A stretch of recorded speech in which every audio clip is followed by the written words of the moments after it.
मित्रांनो नमस्कार. आजच्या नवीन ब्लॉगमध्ये तुमचं स्वागत आहे. तर ही कंदुरी मटन स्पेशल थाळी आहे आणि मी सध्या श्रीरामपूर तालुक्यातील एका छोट्याशा गावातील एका हॉटेलमध्ये आहे, हॉटेल संदीप. तर हॉटेलचे मालक माझ्यासोबत आहेत. अतिशय कमी जमीन असताना त्यांनी धीराने हॉटेल व्यवसायामध्ये पाऊल टाकलं आणि आज त्यांच्या हॉटेलचं या भागामध्ये मोठा नावलौकिक झालेला आहे.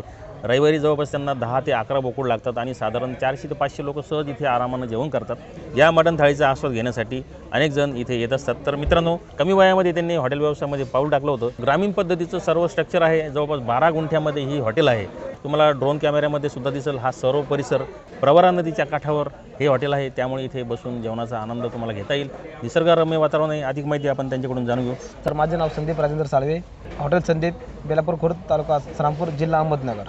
सर ही थाळी आपली घरगुती पद्धतीनं बनवलेली काळा मसाल्याची कंदुरी मटण थाळी आहे. सर एक पूर्णपणे जे मसाला आहे का काळा मसाला हा घरगुती पद्धतीनं बनवलेला आहे सर. तर इथल्या जेवणाचा आस्वाद घ्या. या मटण थाळीवर तुम्ही जरूर ताव मारा. धन्यवाद.